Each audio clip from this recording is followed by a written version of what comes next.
Vijayate Shri Krishna Sankirtan Ki Jai. Srila Prabhupada Ki Jai. Transcendental Book Distribution Ki Jai.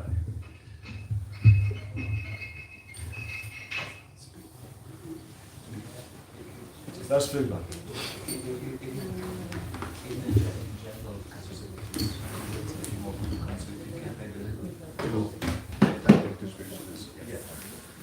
Thanks, man. Hare Krishna.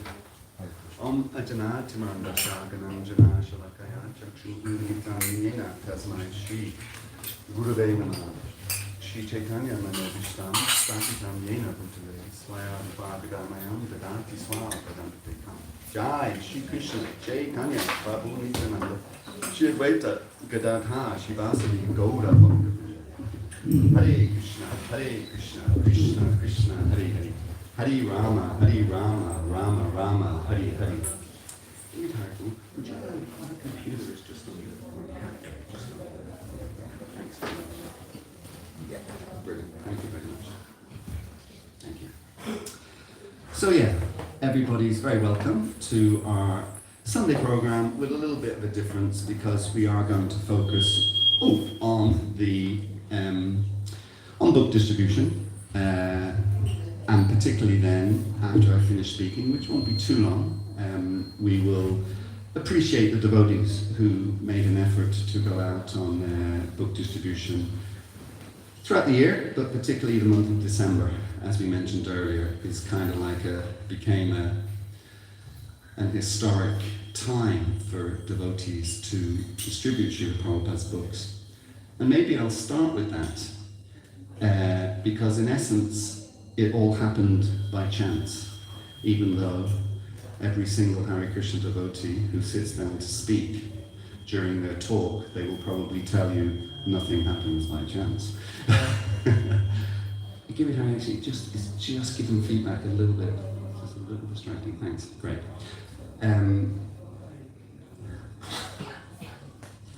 I don't have any bugs, I promise you, 100% I don't. It's just because the weather's so cold, when you have a big nose like me, it always runs. Okay. Yeah, it happened by chance essentially. And the place that it started, happening by chance, was a place that is very much in the news at the moment. Anyone want to guess that? Not you, man. Anyone else want to guess that? Hoji. Huh? I'm not sorry, it's it. Where did you live? No, but where did you say? Greenland? A joke. No, but where did you actually I say? said Hoji. Huh? I said Hoji, not Hoji. Haiti. Yeah. Oh, Haiti. Yeah. Is Haiti in the news? I wasn't sure. Anyway, okay. Los Angeles. I don't know if you're aware, but I guess you all have iPhones and whatever. But right now, there's a major crisis in Los Angeles with fires. And actually, we sing every morning Samsara Davanala Lila Loka, that this material world is ablaze. It's a fire. And now you see it in a very visceral, literal sense in places like Los Angeles right now. And it is interesting that that's where the marathon kind of started. And right now, I have a friend in Los Angeles. His name is, some of you may know him, his name is Nashimananda Prabhu, who is a very nice devotee, disciple of Srila Prabhupada, and he lives in a place called the Pyramid House in Topanga Canyon.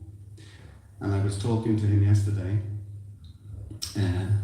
even though there's that 8-hour difference, but I was talking to him yesterday, and he was telling me that right now, Topanga Canyon, and where his place is less than 4 miles from one of the fires. And he says, if the winds blow in the direction of his house, blow the fire in the direction of his house, he says those 4 miles will translate to no more than 3 minutes before his house is burnt to a cinder. So it's a real live event. The temple in Los Angeles, which just happens to house, it's the temple in Los Angeles. Has anybody been to the temple in Los Angeles, actually, just as a matter of interest, because then it really helps with me describing it, no? Okay, so the temple in Los Angeles is what Srila Prabhupada referred to as his Western headquarters. So Mayapur was his Eastern headquarters, essentially his world headquarters, but he referred to Los Angeles as his Western headquarters. The name of the street that the temple's on, by the way, just ironic, is a place called Watsika Avenue. So sometimes, devotees say, Watsika Avenue. So our temple, our Western headquarters, according to Srila Prabhupada, is 4 miles also from the fire. Although it's less under threat because it's in a more kind of built-up area, more sort of city concrete area than the suburbs where they have trees and greenery and all that kind of thing. So it's slightly less threatened. But it's also the headquarters of the North American BBT. So the BBT stands for Bhaktivedanta Book Trust, and that is the entity that Srila Prabhupada created to produce, publish, print, etc., his books. So they would have a huge stock of books, literally just 4 miles from this fire, so it's kind of interesting. So we will say a prayer. Of course, nothing happens by chance, and Krishna will no doubt, decide what should and shouldn't happen. But still, Prabhupada used to often quote the phrase, man proposes, God disposes. So a man can propose and pray, and then, God can decide then. We don't, ultimately it's up to Krishna. We don't dictate, we can't dictate even if we wanted to. And we accept whatever Krishna does, but we can pray and we can lobby, if you like, on behalf of the devotees and on behalf of the movement and all of that to Krishna. It started there in 1972, and the reason that it started, the marathon, this is going back to the marathon, the reason that it started in 1972 is because devotees noticed that in the lead up to Christmas, I think in 72 it was literally just a week or maybe 2 weeks, not a whole month, it was a week or maximum 2 weeks before Christmas in Los Angeles. Devotees noticed, hey, there's loads of people out and they stay out late at night, because the shops stay open, until whatever, 10 o'clock or whatever time they stay open till. So the devotees, and people are in good mood, as we said earlier, the season of goodwill. The season of goodwill to all men, women being completely excluded and eliminated again from these sayings that go back hundreds of years. How terrible is that? So the season of goodwill for all persons, we say. And devotees noticed that people were in a good mood, and they were more friendlier and more generous and all of that kind of thing. So they noticed when they were trying to distribute books, people were much more inclined to stop and much more inclined to accept a book and give a donation. So the devotees reported this to Prabhupada, and Prabhupada said, wonderful, let's take advantage of this then, and that's how the Christmas Marathon started. Now it's interesting that Los Angeles is also, as the GBC member for Los Angeles often tells me, he tells me that there is no better climate in the world for wildfires. No, there's no better climate in the world than Los Angeles. In other words, the temperature never drops below a certain level and it never rises above a certain level as a general rule, and you've got the beautiful Pacific winds blowing in. So when the devotees were doing the marathon in Los Angeles in December in 1972, the weather would have been nice. It would have been sort of 18, 20 degrees, very nice, very pleasant. But then the marathon got established, and now we have devotees in Sweden, going out in Sweden, in 6 foot of snow, in freezing cold weather. Here in Ireland it wasn't the best here either. More wet and windy than freezing cold. The freezing cold came after Christmas. But still, challenging. But the actual experience of the devotees, and I think everybody, just a matter of interest, how many devotees went out, either themselves individually, just out on the street distributing, or as part of a Harinam team, or a book table, that kind of thing? How many people in the room right now went out and helped with the marathon? Great. So you'll know that, I should put just a little bit. You'll know that it's a blissful experience, regardless of the elements. You can be feeling cold, you can be feeling this, that, and the other, but it really does lift the spirits, and you really feel you're contributing. So, the other thing I wanted to talk about relates to the LA fires, but just the importance of book distribution. The world right now, on the point of climate change, just to focus on that because of the fires, the world is scrambling to find a solution. It's scrambling to find a solution to these massive problems that it's facing. Whether it was, as I say, the wildfires that are currently ongoing, whether it was those mad floods in Spain, I think a month or two ago, whether it was the mad floods in Germany and Belgium 2 or 3 years ago, whether it was the, if anyone can remember any major climate event over the last 5 years or so, they're constantly coming at us all the time. The floods, there's even floods right now in the UK, Leicester and Lincoln are underwater. So these things are constant, they're coming, and the world is scrambling to find a solution. But here's the thing. They are trying to find a solution that doesn't limit their sense gratification. And they will not succeed. And that is why the distribution of Srila Prabhupada's books is so important. They will not succeed. They will throw millions, billions, if not trillions of euros, pounds, dollars, whatever it is. They will throw trillions at this problem, but they will not solve it. They will not solve it. They'll look for all sorts of ways around it, whether that's alternate energy, which obviously is a good thing and will help, but whether it's that, whether it's something else, whatever it might be, but they will not solve it. And the reason, it's interesting, I think I've told this before, so apologies if you heard me say this before, but the very first day that I stayed overnight in a Hare Krishna temple back in the early 80s, I think Manu would have been in the temple that night as well with me, actually. We would have been together. I wasn't sure whether you might have been out or something, but yeah, I think it's fair to say when this happened, you might have even been the person who said it, I don't think you were. But anyway, so back in the early 80s, the very first day that I stayed overnight in the Hare Krishna temple, and we got up, in those days we were getting up, we always get up early, the devotees, but we were getting up particularly early. I think it was at 2 o'clock, because the alarms went off at 2 o'clock in the morning. Up into the bathroom, you know, to do what you need to do in the bathroom, one of those things being to brush your teeth. I'm brushing my teeth, and I leave the tap running as I'm brushing my teeth. This is 1983. So, how long ago was that? 83 to where we are now? 41, 42 years ago, something like that. Okay, so I'm in the bathroom, 42 years ago, brushing my teeth with the tap on. Not madly, just dripping a little bit, you know, whatever. Just, you need to put your brush back underneath it and brushing like that. A devotee comes into the bathroom, also, he's just got up as well, and he's going to do what he needs to do. And he leans over my shoulder, so I see the hand coming over my shoulder. And a hand comes over my shoulder, and he turns the tap off. And he says, Prabhu, don't waste Krishna's energy. That's 42 years ago. We had never heard of climate change 42 years ago.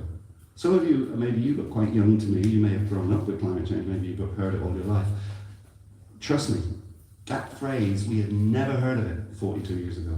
In fact, it was only about 10 years after that, I would say, about 10, 15, maybe even 15 years after that, we heard of this thing about there being a hole in the ozone layer, you know. But that was even 10, 15 years later. Yet here's a devotee walking in, putting his hand over my shoulder, turning off the tap and saying, Prabhu, don't waste Krishna's energy.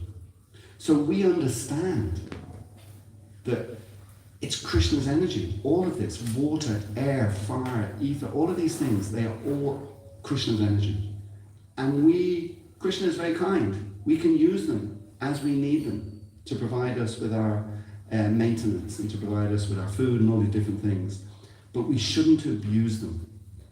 There's one purport in the Srimad Bhagavatam where Srila Prabhupada talks about when a bull is being used, and this is a big challenge for us in ISKCON, but we're trying to do it with another nice friend over in the UK, Shamasundar Prabhu, who's really dedicated to, and others, but I just know him well. I was with him last week, who are trying to bring back oxen and using oxen on the land to plough the land and all of that. Srila Prabhupada talks in a Bhagavatam purport. He says, when you have an oxen ploughing the land, and you have a man or a woman behind with whatever they hold those things, what are they called? The rotavators, right? The rotovator things, you know.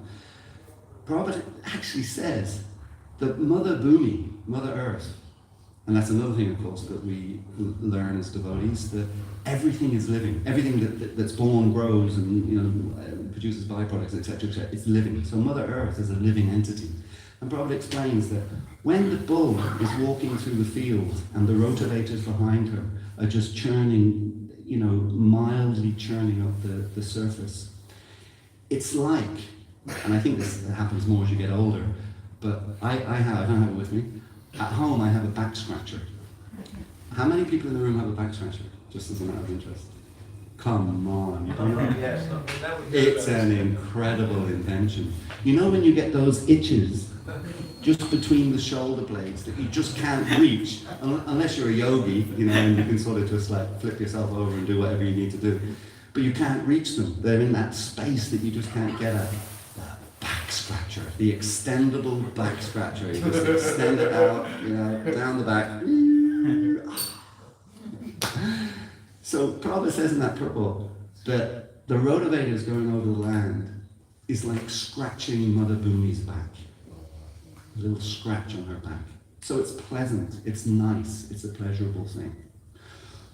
However, I'm ad-libbing, I don't know the exact words that Prabhupada says. He does say that, and then he goes on about modern methods of farming and other developments. So I'm kind of ad-libbing now, this isn't quoting Prabhupada directly. But he intimates, however, pushing drill pieces kilometers into the ground to drill out oil or whatever it might be like that, that is like trying to murder Mother Earth. That is extremely painful and extremely difficult for Earth to kind of tolerate. It's a horrible thing, you're just drilling these massive metal things so deep way below the soil level and then into the lower levels of the stratas of the different stuff that makes up the earth. And Prabhupada said, but why do we do that? And it goes directly back to this issue of climate change. Why do they do that? They do that to extract the oil. And why do they want the oil? They want the oil for sense gratification. That's all they want it for. That's it. They want it for having better living facilities so that they can have more comfortable sex life.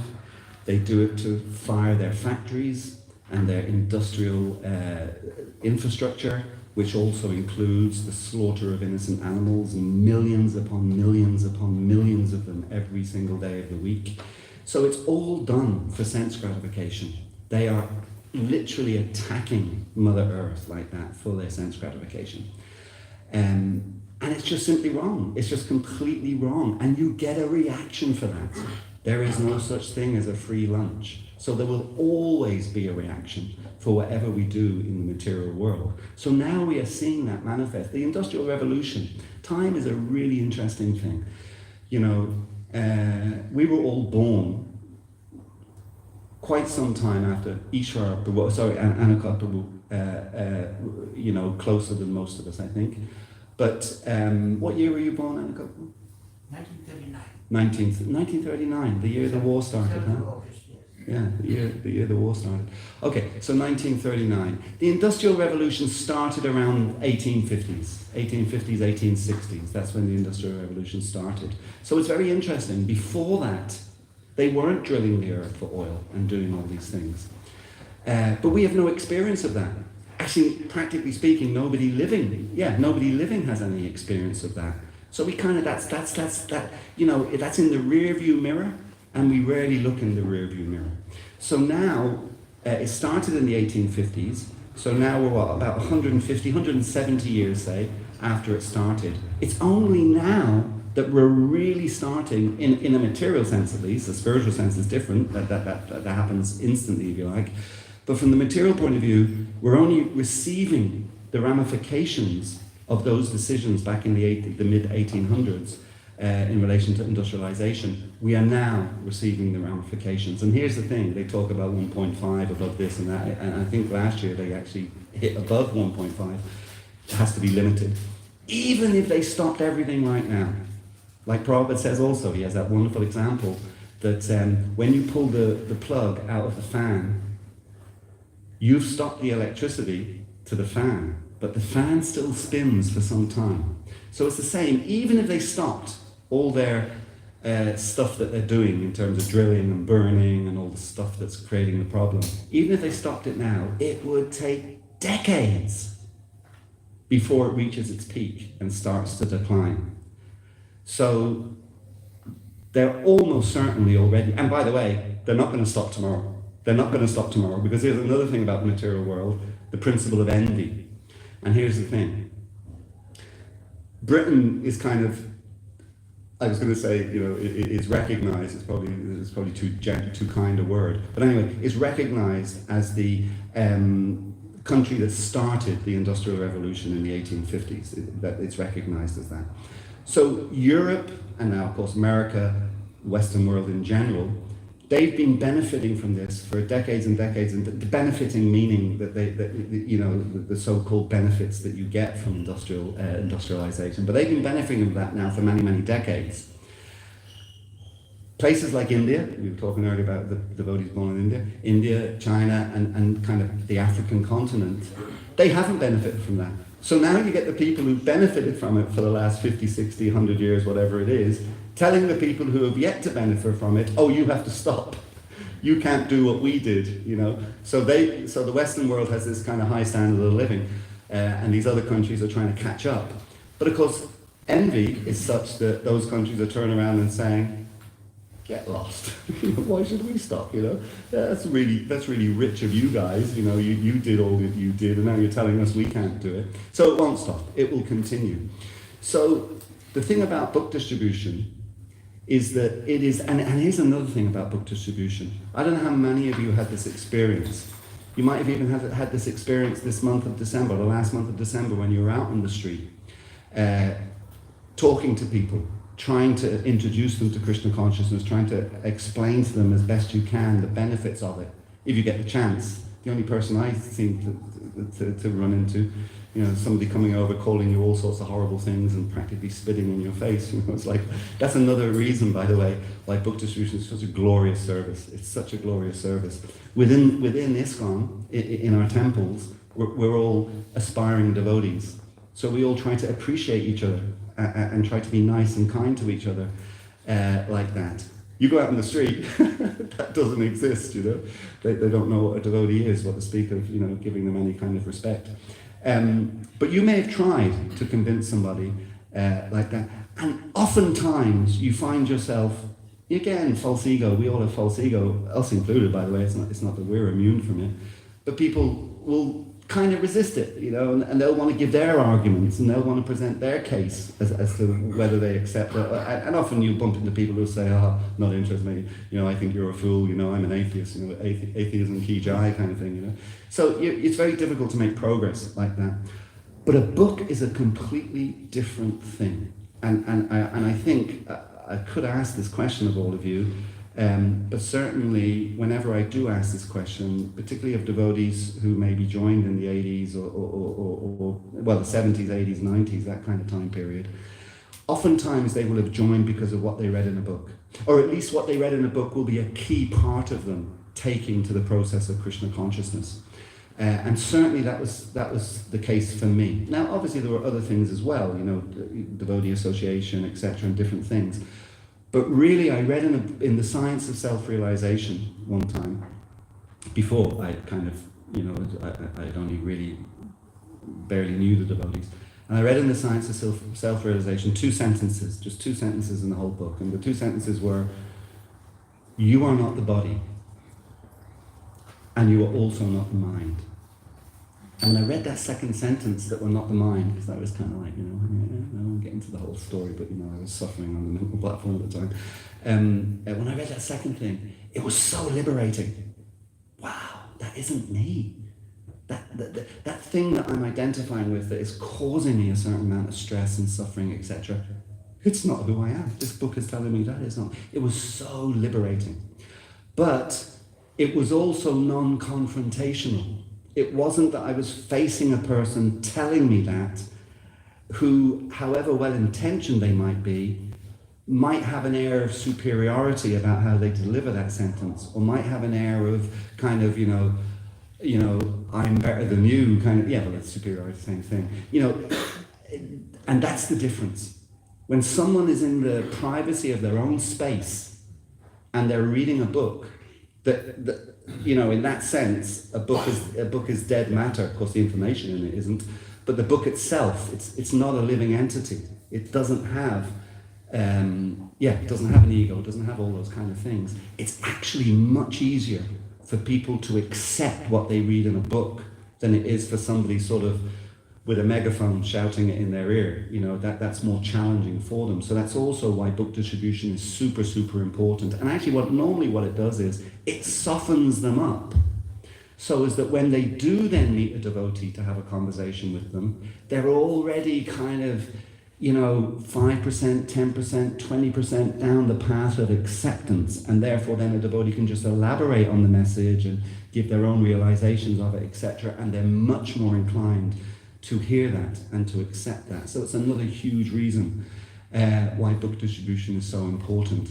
So the world, regardless of what the scientists will tell you, regardless of what the politicians will tell you, from the very first day that I remember hearing politicians would be my father. There was a program on BBC, I think it might even still be on BBC.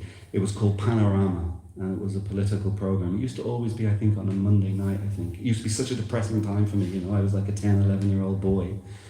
And it's like a Monday night, a winter night on a Monday, Monday has a bad rap, tell me why I don't like Mondays and all those kind of things, So Monday tends to be a depressing day. If you're working, it's your first day back at work and the weekend's over. Isn't that amazing, the material world, People live for the weekend.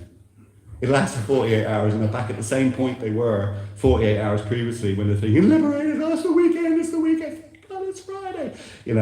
48 hours later, they're back starting the whole week again. I mean, you know, hey, come on, lads, you know, just apply a little bit of intelligence to the system.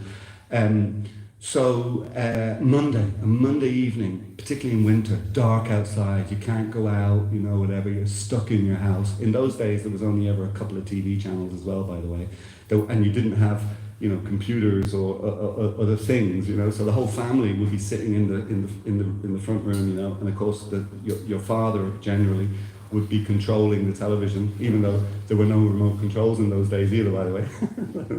But he would control. So he would put this program on, Panorama, politics, and you would have no interest in it. But there's just nothing else to do, so you'd be sitting there and it'd just be depressing you, you know. But ever since that time, I remember as a 10, 11, 12-year-old boy, whatever it was, you had politicians telling you, vote for us, we'll get unemployment down, you know, we'll get inflation down, we'll get this, we'll do that, we'll do this. 40, 50 years later, it's exactly the same. So whatever the politicians say, whatever the scientists say, whatever they all say, they will not solve this problem. People may be misled by them and sucked into thinking that's going to happen, and somehow or another, this land of milk and honey is just around the corner or just over the top of the hill.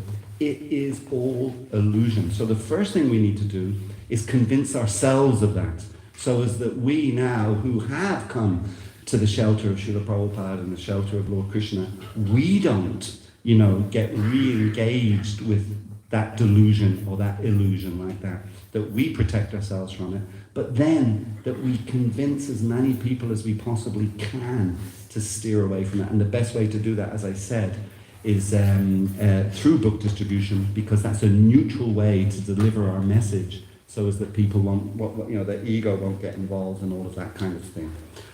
I'm going to end with a couple of quotes from Srila Prabhupada. Always nothing better than a few quotes from Srila Prabhupada. Just to read you, just to try to, for us to understand, you know, the depth of appreciation, if you like, that Srila Prabhupada, appreciation, the depth of, you know, how important this was, this whole thing about distributing books, transcendental literature, was to Srila Prabhupada.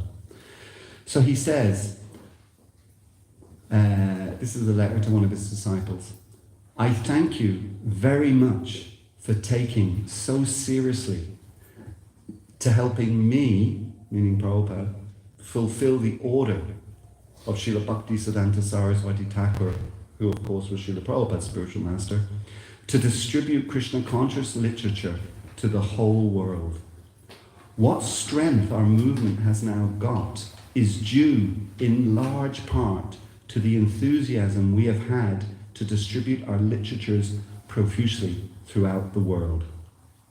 Whenever I get a report of my books selling, I feel strength. Regarding books, please endeavor in this way. This is the only solace of my life. When I hear that books are selling so nicely, I become energetic like a young man. So you can just see, you know, how Prabhupada, the distribution of transcendental literature was so enlivening to him. And also that point about our movement has got a little foothold, a little strong. This is in large part due to book distribution. That's another big thing, actually, particularly given the world that we live in. And who knows what will happen? Just like I said, if the wind changes direction in LA, who knows? The LA Temple and the BBT warehouse in LA could burn down, for example. You know, obviously, fingers crossed that doesn't happen, but you know, those things are there. But if those things happen, there's another quote, and I don't have it in front of me. I could find it, I think, but I don't have it in front of me.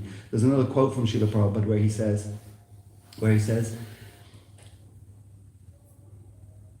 if the whole world more or less comes to an end, meaning there's some major kind of, you know, well, we're already seeing some major stuff, but I don't know, some nuclear thing or whatever it might be. He said, this whole movement, the Hare Krishna movement, ISKCON, this whole movement can be started again simply by one person having one book. because everything about what this movement is about, how it should be run, organized, etc., how it should be expanded, everything about that is contained in Srila Prabhupada's books. So he's saying that if everything was lost, and there were no more devotees practically, or very few, or literally kind of none, but some books remained, even one book remained, one person could come along, take that book, read it, and start this movement all over again. And you know, there are numerous stories about devotees giving out books, and then a person taking the book, not even opening it, but bringing it home, because most people will do that, particularly if they pay a few quid for it, by the way. That's another thing, by the way, about, you know, giving books out for free. You should at least get a verbal commitment from the person, if you're ever doing that they will read it. That's you say, listen, I'll give you this for nothing if you promise me you will read it. You know, because you got it. But even still, if they give a few pounds or euros or whatever for it, people are less likely to throw it in the next bin that they walk past. That they will likely bring it home. So there's numerous stories of people getting a book, bringing it home, sticking it on their bookshelf, and then a generation later, even 2 generations later, someone else sees the book on the bookshelf. They're visiting their auntie or their grandparents or whatever it might be on a Christmas or whatever. They're bored, they start looking at the bookshelf for something to do, and then they see a book with an interesting picture. That's another reason why it's good for us to have interesting pictures on the cover. That's a real science, actually, and the devotees in the BBT, they always do that. They're always looking at what pictures can have the best impact on people, you know, opening the book, basically. Anyway, so the grandkid who's now 13 is bored stiff at the grandparents' house, starts looking at the bookshelf, sees a book with a funky kind of cover, takes it down, starts reading it, and then they become a devotee. Like, it's an incredible thing. So don't think just because you distribute a book and it has no impact now, what impact it may or may not have in the future. And there's another quote from Srila Prabhupada where he says that, you know, things like the distribution of these books, that if you're responsible for doing that, if you're distributing his books, that literally, you know, the previous acharyas, so Prabhupada himself, you know, Bhaktisiddhanta Maharaj, you know, Bhaktivinoda Thakur, etc., they literally, at the time of death, they will, you know, reach down and pull you, you know, back to the spiritual world on the basis of distributing these books. And what is the distribution of books? It's just giving people the opportunity to understand one of the biggest conundrums for me personally as an aspiring devotee of 40 odd years. One of the kind of biggest conundrums that I struggle with is, now of course I understand that, you know, I was fortunate enough to open these books, read them, associate with devotees and get more and more information about who I am, you know, who God is, what the nature of this world is. So I understand that's a great benefit. But still for me it's an incredible conundrum that for everyone sitting in this room, because of our contact with devotees, because of our contact with Prabhupada's books, etc., every single one of us in this room realize that this material world has literally nothing to offer.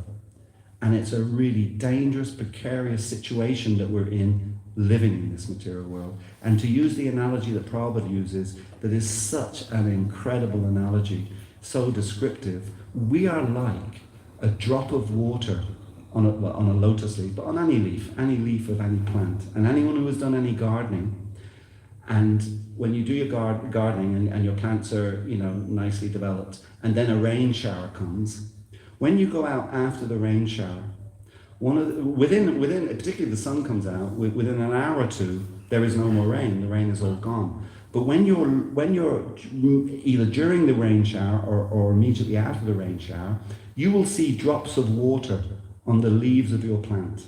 There'll be drops of water there. But if you just sit there and after the rain has stopped, you just sit there and watch them, they will just all start slipping off that leaf. Just gone, and then they're just gone, they've disappeared. So Prabhupada says, our existence, the precarious nature of our existence as spirit souls in this material world, in the body that we're living in, dwelling in, we are like a drop of water on a lotus leaf, and we can drop off at any moment. Now for all of us sitting in the room, I don't need to explain that. You all completely understand that and understand what Prabhupada is saying when he uses that analogy. And therefore, how crazy it would be for us to just want to develop our material life. You know, just want to earn more money, get a bigger house, you know, whatever it might be. You know, how crazy is that? We have to leave it all behind. Leave it all behind, you know, in an instant. You know, who did I hear? I heard somebody died recently. They're 10 years younger than me. And I thought, oh, God.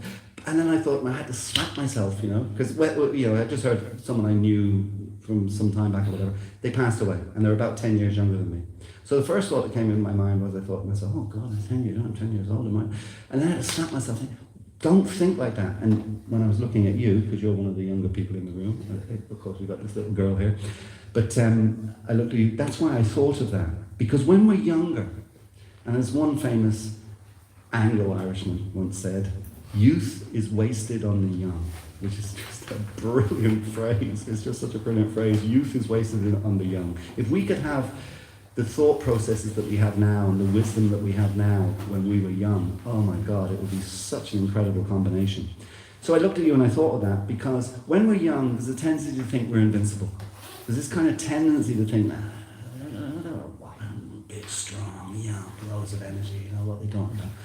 So the tendency is for us, and that's the whole story, of course, of Prahlad Maharaj. You know, as a 5-year-old boy, he's in school telling his peers, who are also 5, the importance of spiritual life, and of course they're really struggling to understand, you know, why is that so important, you know, come on, give me a break, I've got loads of things to be doing in my life. So yeah, it is ever present. It does not matter what age we are, it does not matter where we live, it does not matter what sex we are, it does not matter what ethnic origin we are. None of these things matter. Every single living entity in this material world is a drop of water on that leaf. And if the wind blows this way, or the leaf goes down a little bit, or the sun shines, whatever it might be, that drop of water slides off. And that is equal for all of us sitting in. So, so the thing that amazes me the most is, the conundrum, is that is such a simple thing for devotees to understand. Yet we are, 50 people maybe, if that, in the room? Out of 1.5 million people in Dublin, is it? So 1,499,500 whatever thousand people out there, the vast majority of them do not think like that. What they're still in the consciousness of, it's Sunday evening, I've got to go to work tomorrow, but don't worry, Friday will come, and then I can let my hair down and have a good time. That's the consciousness of the vast majority of people, not just in Dublin, all over the planet. And that's why we've got to get these books into their hands or into their bookshelves, into their houses, whatever it may be. And then, as Srila Prabhupada said in a famous speech he gave, a talk he gave in 1968 in Los Angeles, believe it or not, also in Los Angeles, he gave a talk on the disappearance day of his spiritual master, Bhaktisiddhanta Saraswati Thakur. He gave a talk to his disciples. I think it was 1968 he gave this talk, so it was very early. You know, his disciples, he'd only started in 66. You know, so these were just young devotees in the room. You know, no more than 2 years had they been practicing, or even whatever, came in contact with Krishna consciousness. And he said in that talk, he quoted a letter from Srila Bhaktisiddhanta Saraswati Thakur. Prabhupada was actually explaining to the disciples how amazing this all is. There's a wonderful, wonderful verse in the Srimad Bhagavatam when these incredible personalities, this is Maharaj Yudhishthira. So Maharaj Yudhishthira, this great Raja Rishi, in Vedic history, one of the Pandavas, of course. So Maharaj Yudhishthira, after the Battle of Kurukshetra, he was really despondent, because he wanted to know what was the purpose of all of this. Look at the destruction. All these people have died, you know, and he wanted to know. And he went to Bhishma Dev for advice. And his question to Bhishma Dev is, why? Why is all this destruction? Why? And Bhishma Dev's response was, Na yasha kahi chid rajan. No one knows the plan of the Lord. So Prabhupada quoted that verse, and he was saying, nobody knows the plan of the Lord. Why have I come here? How have I come here? You know, all of these things. Now we jump on airplanes like they're whatever. But in those days, in 1965, and as we know, Prabhupada didn't come on an airplane, he didn't even come on a passenger ship, he came on a cargo ship, 6 weeks to get over, heart attacks, etc., etc. Global travel was much more difficult, so Prabhupada was just reflecting, how is it possible for me to come here? Even when he tried to come, that lady, Mrs. Margie, she pushed him back twice. He came the first time, she says, you're too old, I just love that conversation, she's kind of, I guess, she was probably a little older than Prabhupada, was it? Or I'm not really sure, but she was treating him like her son almost, because she's a mother, and she said, get away, you're too old to be caught. You're silly, traveling on a boat all the way to America, go back. And then he came back again, she did the same again. Then when he came the third time, she said, well, you're obviously really determined. Okay, I'll make an arrangement for you. So Prabhupada was saying to his disciples, who knew that I would come here, that I would be able to come here? And then when I came here, who knew that all you boys and girls would come to me? Who knew these things? But nobody knows the plan of the Lord. And then he quoted Bhaktisiddhanta Maharaj, and he said, Bhaktisiddhanta Maharaj said in the last letter that he wrote to Prabhupada, that's an amazing thing as well. Prabhupada wrote to Bhaktisiddhanta Maharaj in December, whatever year it was, 36, right? December 36, at the beginning of December. He got a response about 2 weeks later. And of course, these letters, these aren't emails, it takes time, you write them and you post them. So he got a response about 2 weeks later from his spiritual master. And that's the famous letter where his spiritual master says, if you get the chance, please spread this movement in the English-speaking countries and in the English language. That was the request of Bhaktisiddhanta Maharaj. And then 2 weeks after Bhaktisiddhanta Maharaj sent him that response to his letter of the beginning of December, I think it was the 31st of December, right? It was the last day of December, I think. Bhaktisiddhanta Maharaj left this world. So even that, the Prabhupada was in Bombay when he wrote that letter. And what was Prabhupada feeling like? He was feeling despondent because he wasn't a sannyasi. He was a grihastha. And therefore, he wasn't living in the ashram. And he was sort of a little despondent. He was writing to his Guru Maharaj saying, gosh, you're with all my god brothers who are sannyasis and brahmacharis, they get all the time with you, I can't be there, I have to be here in Bombay doing business. So he was a little despondent. And that's why he wrote the letter. And then Bhaktisiddhanta Maharaj responded saying, no, don't be despondent. And if you ever get the chance, please try to push this movement in the English language. And then 2 weeks later, Bhaktisiddhanta Maharaj left.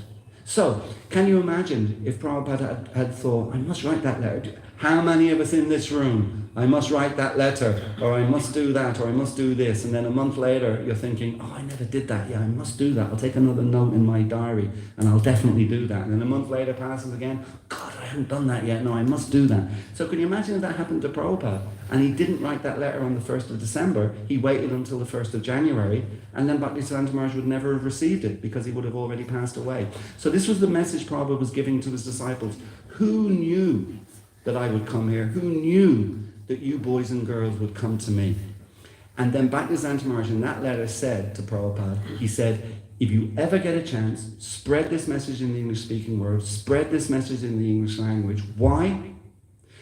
Because it will do all of mankind great benefit, so all the fallen souls, it will do great benefit for all of mankind, but it will also be of great benefit to you, meaning Prabhupada, because you're doing that and it's a glorious service and you will be reciprocated millions of times as a result of that. But then the third part, which is so relevant for all of us, Bhaktisiddhanta Maharaj said, and it will be of extraordinary benefit for all of the devotees who follow you.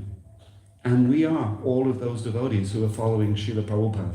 So it's a book distribution of great benefit to humankind, and even beyond humankind, actually. We know, we again, who knows? Rajan. Nobody knows the plan of the Lord. We have Lord Chaitanya dancing in the Jharkhand forest with all the animals in Kirtan. So even beyond humankind, it's of great benefit to all living entities. It's of great benefit to any of us as individuals who actually go out and make the endeavor to pass this message on to others. And then for us to encourage other people to come after us to do the exact same. Everybody benefits in an unlimited way. To use Bhaktisiddhanta Maharaj didn't use this phrase, but to use a modern phrase, it's a win-win for everyone. Thank you very much. Srila Prabhupada ki. Jai. Transcendental Book Distribution ki. Jai.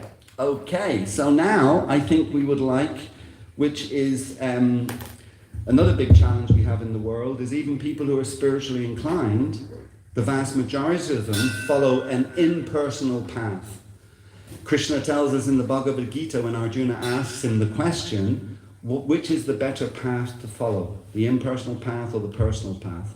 And Krishna says the impersonal path is very troublesome, very problematic, and ultimately you will fail.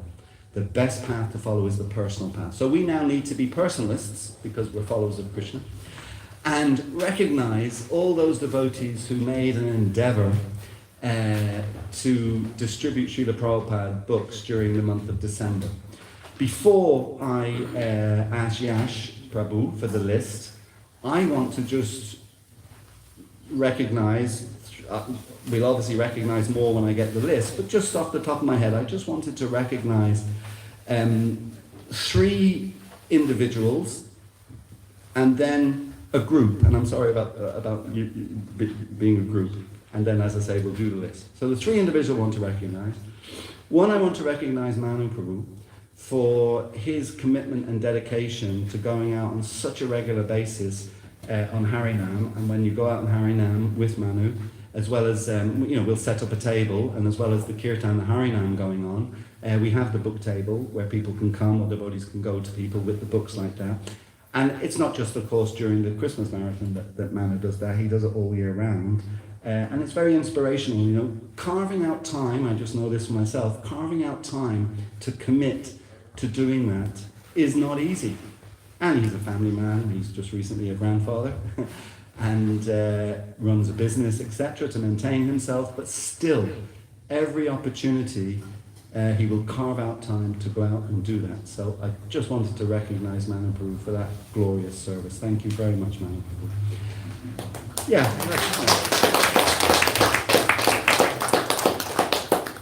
Again, in general, but specifically for the marathon time, I also want to recognize Yash Prabhu, because he has been so much pushing. We had a target of X amount of books that we wanted to distribute, and he was really on that, and he was constantly, keeping abreast of that and trying to keep the energy going and the enthusiasm going to reach that target. And he also organizes a lot with another thing he does. And this is an amazing thing, I just have to mention this. Srila Prabhupada told us that everything that you do for his movement is transcendental. And I tell you, as much as I said earlier, as devotees, we're all aware when we talk about examples like being a drop of water on a lotus leaf, we all understand that and understand the psychology of that, what that is explaining. Here's something that I think devotees don't quite grab properly, and maybe fully deeply understand. That point that Prabhupada says, anything you do for his movement is transcendental. So there can be a tendency when devotees are doing things like the accounts, going to the bank, even Pujari service actually, even Pujari service, there can be this tendency for some of us to think, that's not so transcendental. There's something lesser about that. But it's not true. Without all the backup things that go on, we wouldn't, just like this building, for instance, trying to get this building, oh my God, you can't imagine the hoops you have to jump through from all sorts of different perspectives. But why do you do that? You do that so there's a facility that we can all, peaceful facility that we can all come to, chant together, discuss philosophy together, etc., honor prasadam together. But the wheeling and dealing that has to go on behind the scenes to achieve that, yes, you could, most certainly you could, a non-devotee could say, well, that's just the same as we do, in terms of, whatever, we won't get into the details. But no, because they're doing it for Krishna. And then to maintain it, then you have to maintain it in relation to the administration that goes on behind the scenes. So Yash, every 3 months, and of course in between he has to keep on top of it to have the information, he provides a report to the North European BBT, which is based in Korsnäsgård, outside Stockholm in Sweden. That's for our Swedish friend here. That's where the North European BBT is based. And he has to provide a report every 3 months to them. What books have been ordered? Of course, they know what books have been ordered, but still that has to be included on one side, and then on the other side, all the books that have been distributed, and then what the balance of books that are in the storeroom, and they all have to be counted and accounted for like that. So, Yash is also doing that. Some of you may know that, most of you probably don't know that, but he's doing that. And without that, the North European BBT would not provide us with books, because they want to know how many books we've got, how many we've distributed, how many we still have, are they still in good condition, they're not damaged, etc., etc.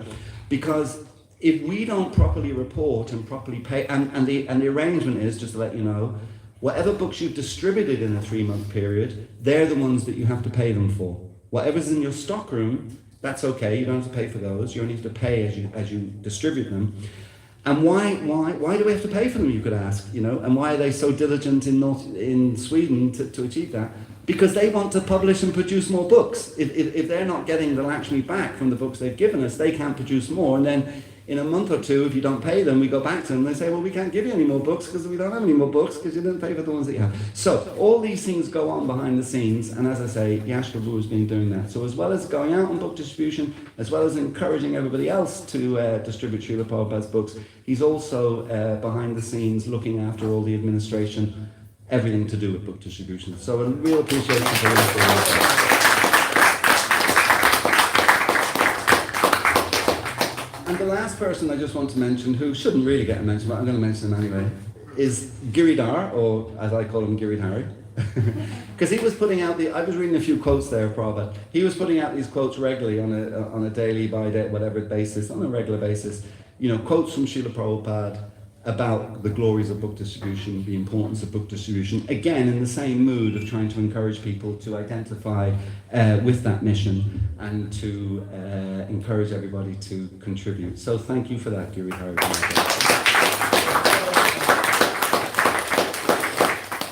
And now, of course, the first verse that we ever learned in Bhagavad Gita, and most of us ever learned in Bhagavad Gita, that I learned from the Bhagavad Gita, I'm sure there were others too, was Dehinosmin yatadahe komram yovanam jara.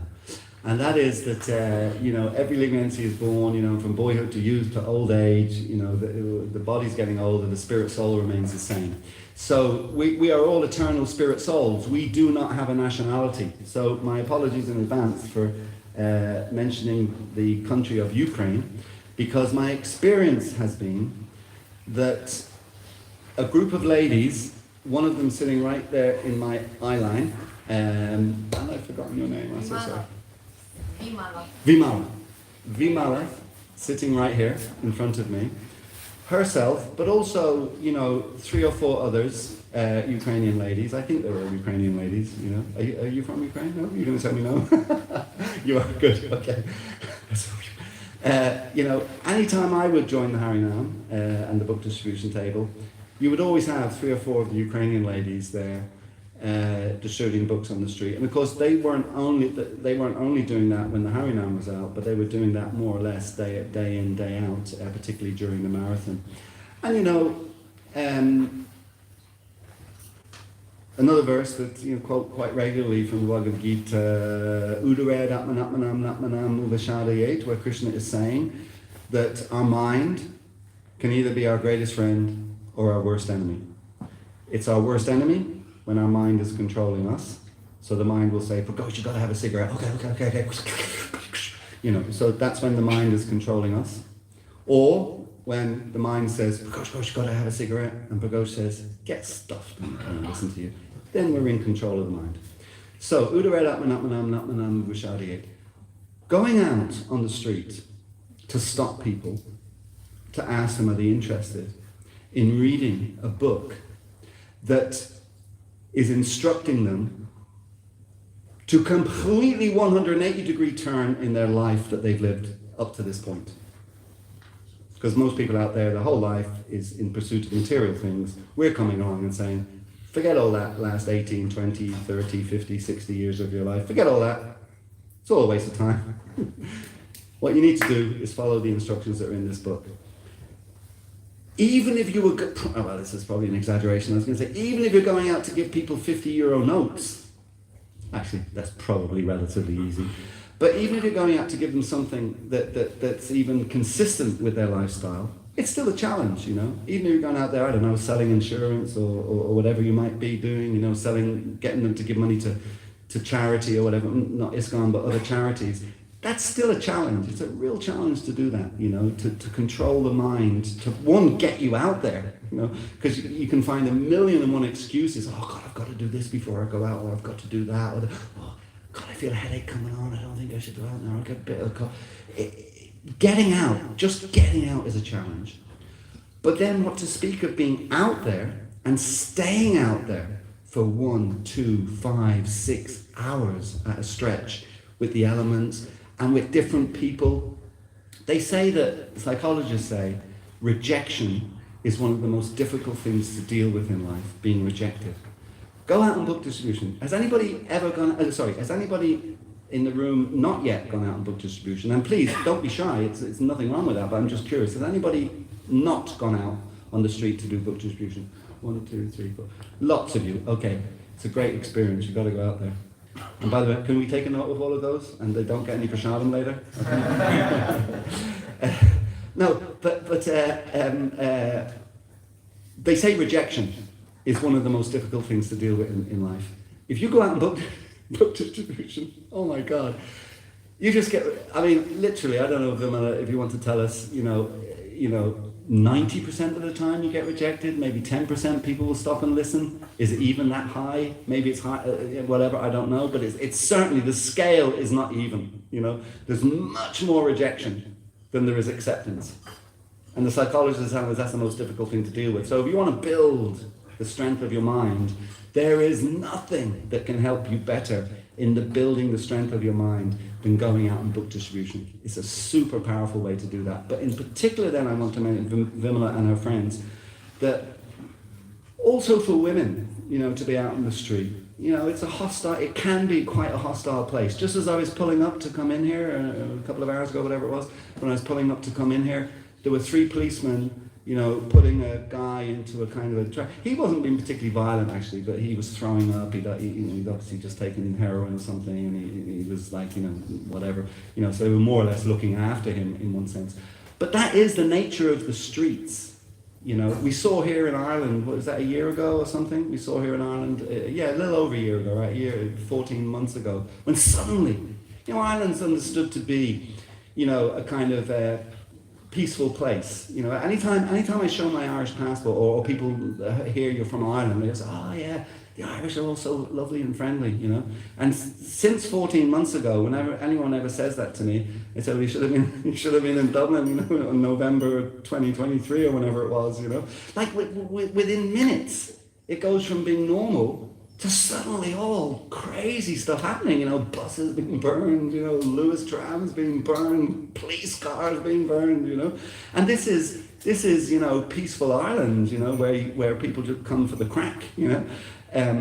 So yeah, the nature of being out there in the material energy, and particularly when you're approaching people with the thing that is completely, it's like, you know, the magnets, when the opposing magnets, where they don't want to go together, you know, so you've got people out there wanting to have a good time, you know, from a material point of view, and now you have, you know, a delicate kind of lady, you know, telling them that actually, no, you should take this book, whatever. So yeah, even from that point of view, just from the protection point of view, etc. Of course, Krishna and Prabhupada are there to protect you. So I'd also like to appreciate particularly the Ukrainian ladies who regularly go out on book distribution facing all those difficult elements. So thank you, Vimala. I think we go to the list now, and Ishwar, oh sorry, Anukot.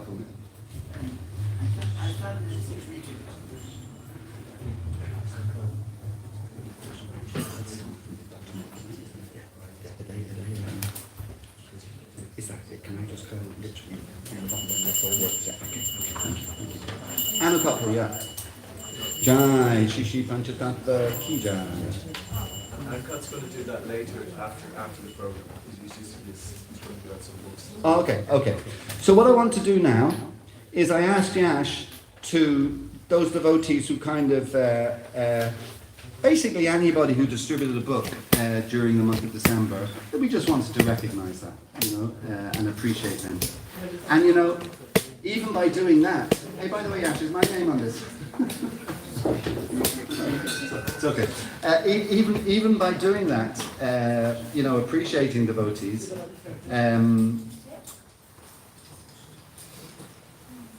we also get great benefit just by doing that, just by appreciating the devotees.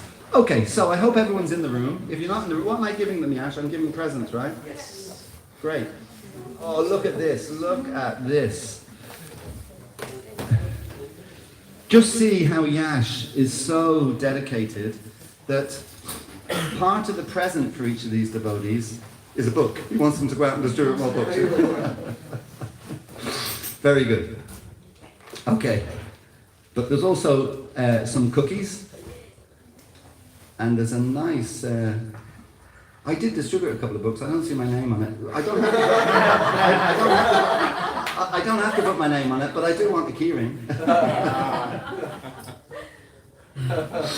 Okay. Great. Thank you. Yeah. Okay. So we'll start here. The first devotee on the list. Last, but as we say, Not the least. not the least. Who said that? Huh? You have to remove the. Say it again without the. Not least. Great. Okay. So, last but not least, the meek shall inherit the earth. We have Chaitanya Prabhu. I saw him. He's on the altar, right? Is he? Oh no! You're here. No? Whoever's name is called, please stand up so I don't embarrass myself by not being sure who you are. Okay, so Chaitanya Prabhu distributed 2 books. Hello. Manu, do you want to come up beside me and maybe give out the presents? Just like make it kind of a thing. Okay. You've got these beautiful cookies in a Tesco freezer bag. A plastic Tesco freezer bag. A non-biodegradable Tesco freezer bag. Well done, Chaitanya Prabhu. Thank you very much. There you go. And then second, we have whatever that. Oh yeah, I know what that figure is. Oh well, no. I presume Yash, that's a 9, right? So actually, somebody else is it. So okay. So next we have, having distributed 5 books during the month of December, we have Laura. Laura,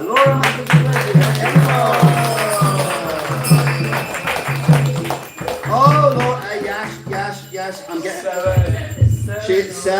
7. Now, Yash, I'm going to have to get in touch with Brahma Muhurta Prabhu in the North European BBT and tell him that the figures you're sending him every 3 months may not be accurate. You couldn't even count. You got 5 wrong. There's only 7, single figures. Well done, Laura. Thank you very much. Thank you, Laura. Okay. Next we have, assuming Yash's figures are right.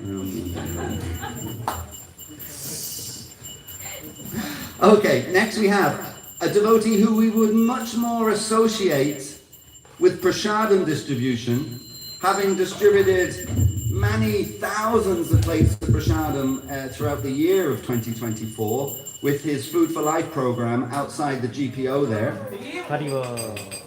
We have, having distributed 9 books throughout the month of December, Keith Prabhu.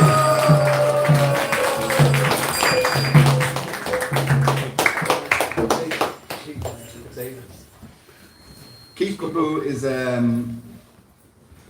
very happy chappy. Oh, you can. Keith actually, the book, the Veda book, is the book that Keith first got, that actually brought him to Krishna consciousness. So, as everything comes from Krishna, Keith, now we're giving it back to you.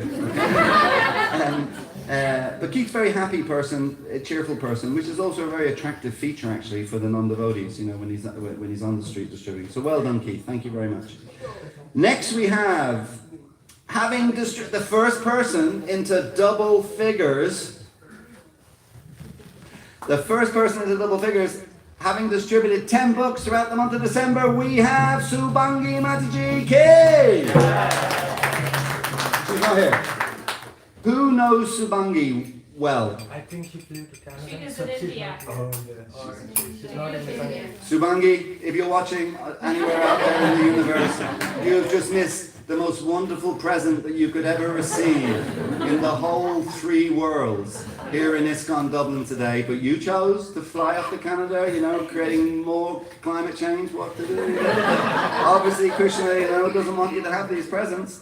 Well done, Subangi, and thank you very much. Next we have one book ahead of Subangi, having distributed 11 books throughout the month. We have Manav Prabhu K. And Manav is not here really. Where's he flown to? He's downstairs. No, he's downstairs. He's downstairs. Yes. Cooking. Cooking. Just see. Manav Prabhu, I don't think you have any, I don't think you'll be watching it downstairs. And if you are, don't burn the halibut. Well done. For 11 books, absolutely fantastic, and we promise we will give you your little gift as soon as you distribute Prashadam today. Okay, next we have, and they better be in the room. Next we have, having distributed 16 books throughout the month of December, we have Shraddha Devi Dasi K. Well done, Shraddha. Thank you so much, Shraddha, for being part of the marathon, for being part of the whole team effort and the ISKCON Dublin effort, you know, and distributing so many of Srila Prabhupada's books. We'll give the totals at the end, actually. So thank you. 16 books. Well done. Probably similar to your age, right?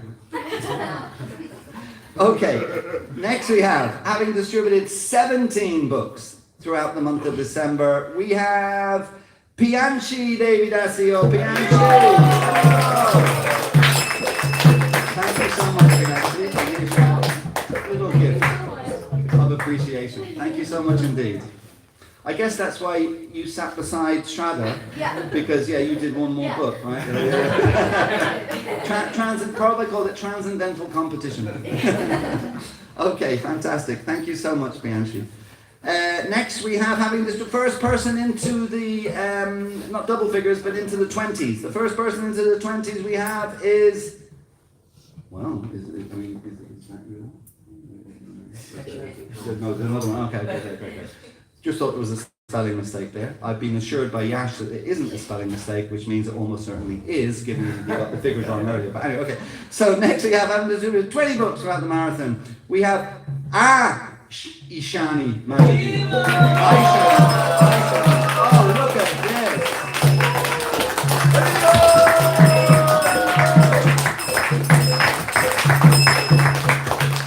Now, Ishani, the problem we have here now is that you've actually distributed more books than your age. How old are you? You're still young enough for me to be able to ask that question. I won't ask it of any of the other ladies. How old are you, Ishani? You're 8. So, Yash, if I'm not mistaken, she's distributed 20 books, is 2.5 times her age? No, a little bit less, 2.25 times her age. 2.5? Is it? 2.5 times your age, you distributed books, okay? So, next year you're going to be 9. So next year you're going to have 18, and you have to round it up to 5, 18, but you're going to have to distribute at least 23 books next year. Well done, Aishani, that's fantastic, you know, and it's such an inspiration to see that the future of Srila Prabhupada's movement and the future of Srila Prabhupada's book distribution is in such good hands that we have 8-year-old girls distributing his books. Absolutely fantastic. Thank you. You're an inspiration, Aishani. Thank you. Next we have, also on 20, somebody who probably would also like to be 8.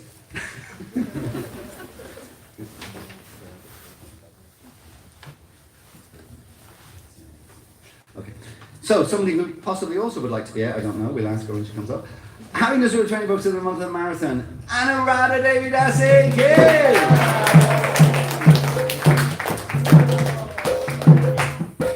Thank you so much, Anuradha. Thank you. And of course, Anuradha Anuradha is actually so Krishna conscious, she would just laugh at my suggestion she wants to be 8. She doesn't want to be 8, she wants to be Krishna conscious. She could care less what age she is. So thank you, Anuradha, thank you so much. Next we have on 24, distributed 24 books throughout the month of December, we have Vanya Prabhu. Okay. Yes, yeah, I was going to say, you know, the ladies got a mention from Ukraine, but of course Vanya is also from Ukraine. So, fantastic Vanya, thank you very much, and keep up the good work. Vanya is also the person who, you know, puts out the messages about coming out on the Harinam. By the way, just as a point of information, we didn't have the New Year's Harinam this year because the weather was just so miserable. But, you know, why don't we all make a commitment? You know, like we have what? How many people in the room now? It's a bit more now. It must be at least 60, I guess, in the room. I'm just thinking, you know, going out on a Harinam, even without moving, just around the corner here on O'Connell Street where we normally go, with 60 people, is really impressive, you know. It's really impressive, and it really has an impact on people. When we go out on the kirtan and we have like what, 4 or 5 people or whatever it might be, you know, people look at that and they kind of think, God, you know, it's a bit paltry. Look at them 4 or 5 of them, just they've barely got enough people to play the instruments, kind of thing, you know. But we should maybe on a Sunday, and they do this in some temples, either just before the program starts for the Sunday feast, or literally just after the program finishes. Just everyone who was at the program just goes out for half an hour, and we just have a half an hour kirtan with like 50, 60 people. It just has a real impact on people, real big impact on people. I was in Venice, you know, I don't know, 10 years ago or something, and we were having a European leaders kind of gathering, you know. And there was about, and between the people who came for that event, plus the local devotees, there must have been about 200 of us going out in the Harinam. And we were going through the narrow streets of Venice. I'm sure some of you have been in Venice. The narrow streets of Venice. And actually, it's amazing, actually, tall buildings, but narrow streets. So when you're in one of those narrow streets, when you're chanting Hare Krishna, you don't need microphones. You know, the reverberation from the walls around you is quite incredible. And you've got 200 devotees following with the mantra. It's really impactful. And I remember at one point we were coming into St. Mark's Piazza, which is the main square in Venice. We were coming into St. Mark's Piazza, and we were coming to the mouth of it, and we saw ahead of us, you know, we were about, say we're about 50 meters from it or something like that, and we saw ahead of us people with cameras, you know. It was actually Japanese tourists, you know, and there was about 10 of them or something, and they were all in St. Mark's Piazza, could hear the Harinam, could hear the chanting, went to the street that it was coming from, waited at the top of it, and as all the devotees came into the square, chanting Hare Krishna, they were all kind of taking photos, you know. It was kind of like this big event, you know, and then in the square itself, loads of people gathered around. But anyway, that's because there was 200 devotees. If there'd only be 4 or 5 devotees, the Japanese tourists wouldn't have been interested or whatever like that. So yeah, it might be an interesting thing to experiment, maybe once a month or something. It's funny that it's synchronicity because we mentioned that in the Temple Council meeting today. Oh, we will okay. go out on the Sunday as well. Brilliant. I wasn't at that meeting that he's talking about. Nobody told me. So yeah, it's not. We haven't staged this, I promise. But yeah, it is. It's just very impactful. Okay, very impactful. Great. So thank you, Vanya Prabhu, for hitting. Do I do this? Oh right, this is right. Okay. Right, but he's not on that. Okay, so should I even do it last? Now, okay. So a special mention now. Special mention is coming from Yash and it's coming from Manu Prabhu, you know, so boy, you know, you're definitely a very fortunate soul. But here's somebody who the number of books is so vast that even our accountant Yash couldn't count them all. Okay, so I don't have a number here. What I have got is this person distributed hundreds of Bhagavad Gitas this year. Hundreds of Bhagavad Gitas in a year. You know, Prabhupada tells us sometimes that, you know, if a person just touches one of these books, their life changes forever. So here's a devotee who has distributed hundreds of the most important spiritual book in the history of humankind, the Bhagavad Gita. Let's have a big, big, warm thank you for Raj Joshi Prabhu. Yay!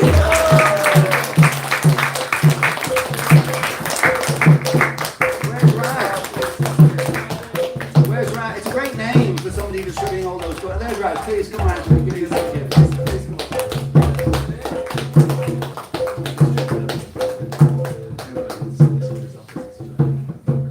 Raj was putting them in different offices around the country, solicitors' offices, etc., like that, giving them to the intellectual class. And he's got a great name, Raj, which means king. So the king of the distribution of Bhagavad Gita.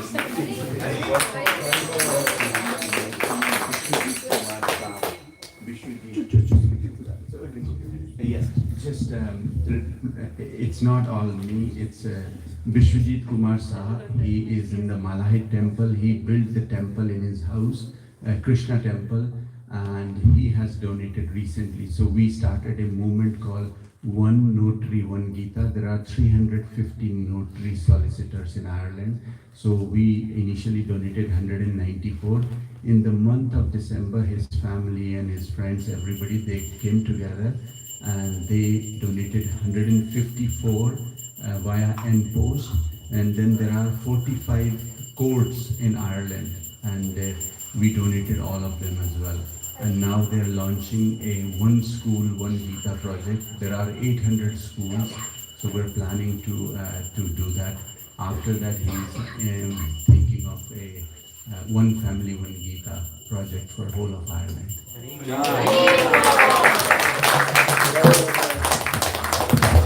Thanks, Raj. And as I said, Raj, you've got a great name for it, you know, the king of Bhagavad Gita distribution.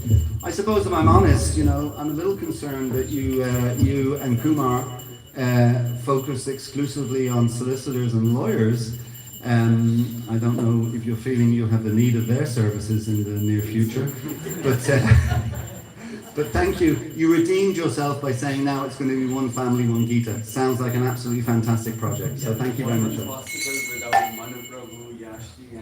And the team, absolutely. Thanks, Raj. Fantastic. Okay, great. Next on the list we have the first person into the 30s. So having distributed 30 books throughout the month of December, we have Tanuj Prabhu K.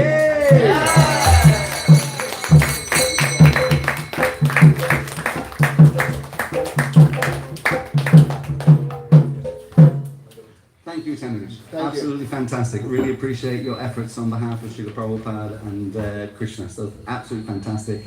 Yeah, amazing. Thank you. And you're kind of, you're looking at this now, just using my eyes, you're the first person in the second half of the list, getting towards the top of the list. So well done. Thank you very much. And as I said, the first person to reach the 30s. Thank you, Tanuj, for that. Haribo. And now, as well as inspiring us with all those wonderful messages from Srila Prabhupada, the first person into the 40s, having distributed 41 books throughout the month of December, is Giridhar Prabhu. Yay!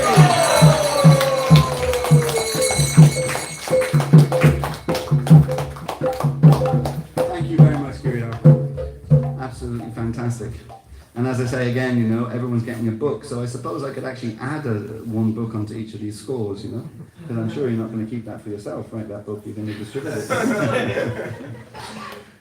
Okay.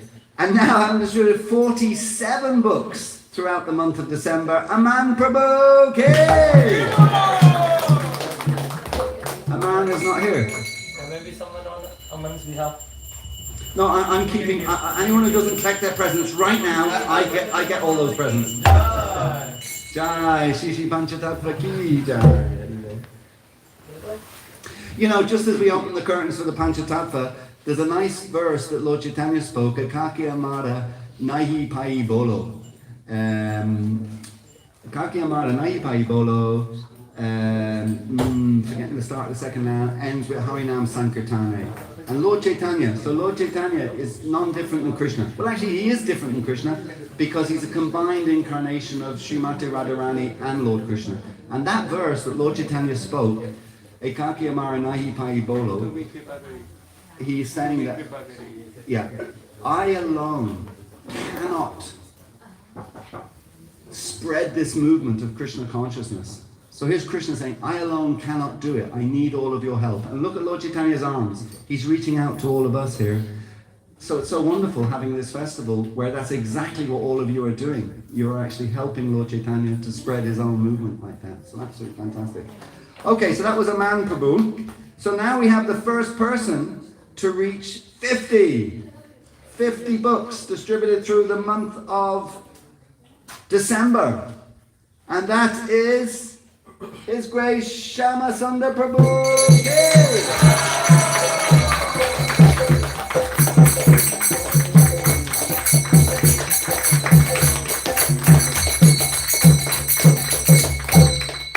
Thank you, Shama Sundar Prabhu.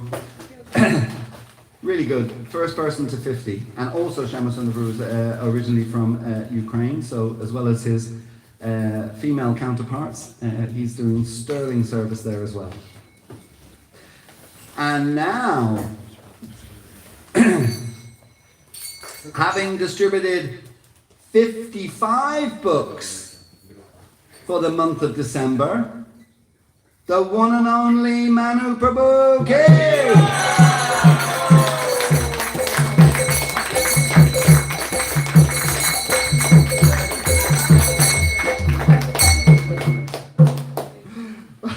Well done, Manu. Actually, I don't think you should have those cookies. They are not sugar free. Exactly. So Manu shouldn't have them. I think in both can be. You know, I just read a scientific report saying the more sugar you eat, the more your hair falls out. So. Okay. Next on the list, we have a jump here. We have a jump from 55 to the first person to reach the 80s. And this is the person in third place on our list today. Third place, 81 books distributed throughout the month of December. We have Krishna. Abhishek. Krishna. Okay, so you're expecting me A-B, and it could be a buy, it could be, who's writing his names out? Yeah, yes. I mean, now it's your accountancy, it's your spelling. Oh my God. So, having distributed 81 books throughout the month of December, His Grace Krishna Abhishek Prabhu. He's in India. He's in India. He went for initiation. He went for initiation to India, did he? Did he get permission to do that? Okay, Krishna Abhishek has gone. Now, the fact that he's taking initiation, do we know what the word, not the English speakers in the room, but the non-English speaker, or at least English not being your first language, what does the word initiate mean? To begin. Thank you. Who said that? That's our friend from Sweden. Yeah, but you guys, Swedish is your second language over there, right? At least that's my experience of the Swedes. Initiate means to begin. So Abhishek, Krishna Abhishek, has distributed 81 books before initiation. Wow, what can we expect from him next year? 810. He is going to be through the roof. Well done, Krishna Abhishek. If you're watching anywhere, we really appreciate it. Thank you so very, very much. Can I say one thing about him? Yes. When we were taking pledge, he took pledge for one book. So, as per the calculation, he did 81 times of his pledge. Why didn't he round up to 100 times? Krishna Abhishek Ruki Jai, thank you so much. Okay, now we have in second place. Second place. They say it's the hardest place to be, but not for devotees. The hardest place to be for devotees is first place.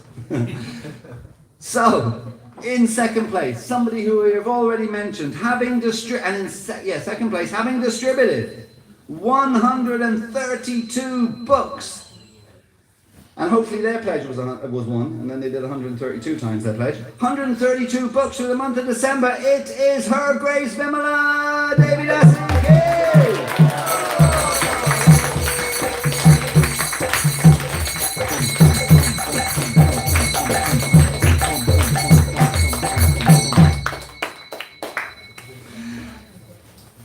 And we've no time to read out the first place, actually, because we have to get on to other things. I'm sorry.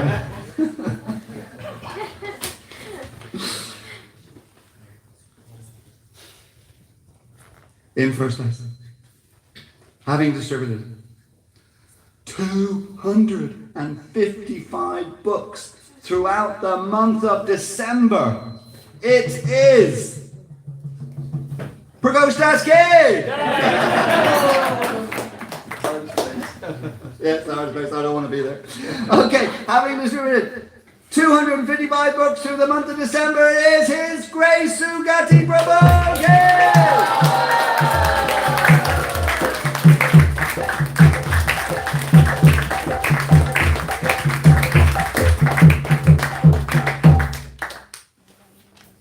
Thank you, Sugati Prabhu. Thank you very much.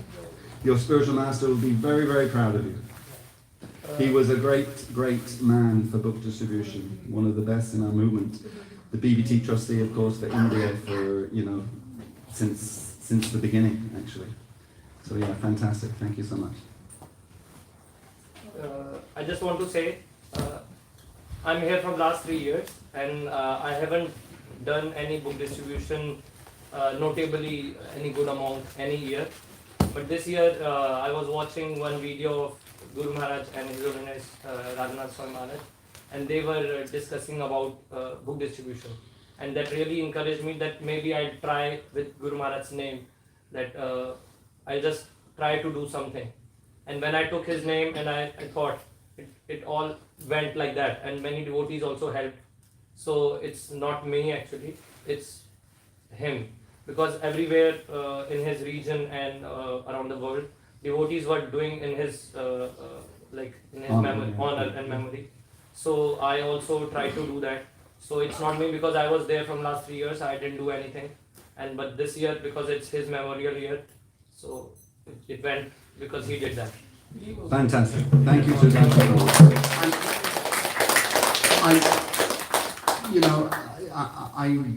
I said, I was going to say I knew, in one sense, in devotee terms, we don't really use past language, so I'll say I know. But I know your spiritual master quite well, if not very well. And I can see him thinking of Srila Prabhupada right now, with his kind of cheeky grin, saying, Sugati, next year, double it. Well done, Sugati. Thank you very much. Oh, this year. This year. Thank you, yes. Thanks, Sugati. Well done. Hare Krishna.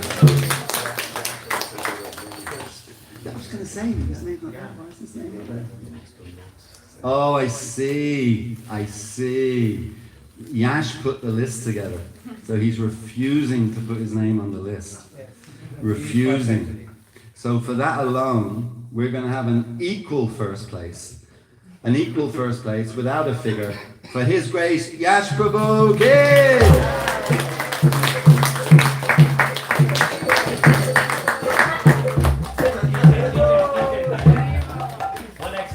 One extra.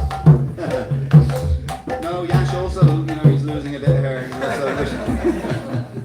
Okay, fantastic. So just to give you the totals, which by the way, what I've just read out won't add up to these totals, so there are other people, and whatever, what to do. Although it is good, we could build on this festival each year. It can be great fun actually, having all the devotees who distributed in the room, and, appreciating them and all of that, it's nice. But anyway, this is a great start. But still, the amount of books that people that we've just called out don't even come close really to touching the totals, and the totals are really impressive. So, I'm just going to give 2 types of books, Bhagavad Gitas and then other books like that. So, all our different books that we have, but other books. So we distributed during the month of December 655 other books, 1,534 Bhagavad Gitas, which gave a total distribution for the month of December for ISKCON Dublin, 2,189 books.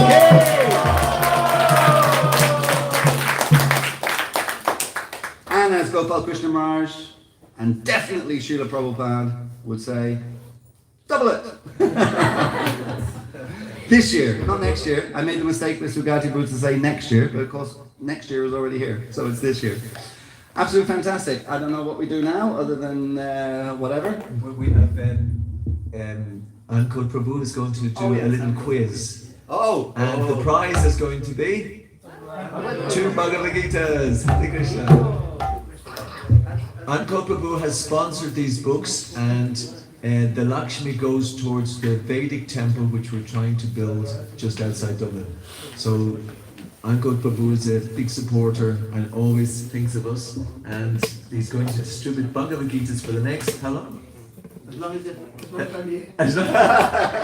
He's going to continue to distribute that. So I'd like Ankot to, he does it in the form of a quiz. So he's going to ask people some questions, and whoever gets the questions gets the Bhagavad Gita.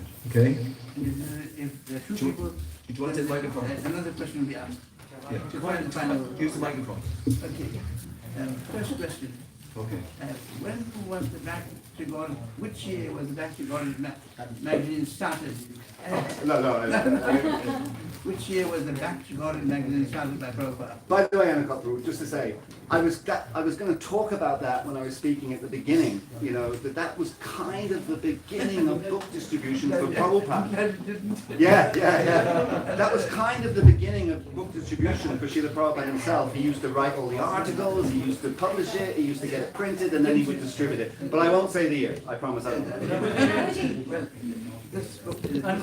this topic is in line with what you're talking about, book distribution. Absolutely. You have to put your hand up. It's either 1973 or 76, I'm not sure. Well, we've got news for you. It's neither. Oh, okay. Over here. Probably can you repeat the question? So give the lady a chance. 1972? This is good fun. You got 3 hands there. Oh, okay. Who shall I take? Okay. Two hands. 1950. No, oh, this is great fun. Close, you're close, yeah, you're closer. Beside you. Beside you. What did Prabhu say? 18 something. Oh. Great fun. Get a hand there, that gentleman there. 43 or 47. No, very close. Oh. The gentleman over there. There's a gentleman over there with the glasses. The glasses. Who shall I take? Not only is that not right, but somebody already said it. Yes. Ishani. Ashan, yes.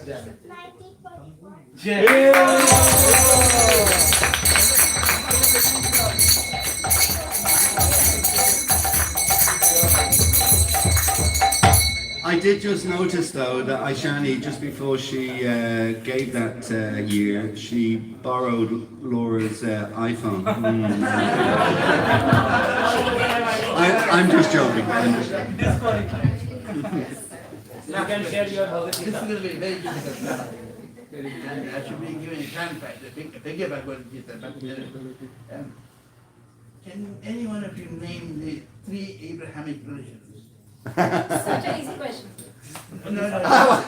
Judaism, Christianity, and Islam. Harry Potter. Yeah, you said Judaism, Christianity, and Islam.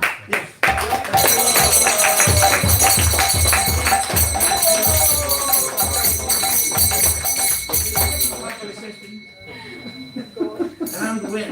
How many thousand years ago? That's the second part It's, of the question. Judaism, I think it's around 2000 years, and Christianity around 1800, and Islam is, to be specific, around 1400 is what I know of from like that. The answer is wrong. But Islam is 1400. it's Okay, half partial. 3,500 years ago. Judaism. 3,500 Yeah, years ago. Judaism. Yeah. Christianity, obviously, 2000. The Islam started next, and then Christianity after. Yeah, good. Book like And I'm responsible for this. Jai.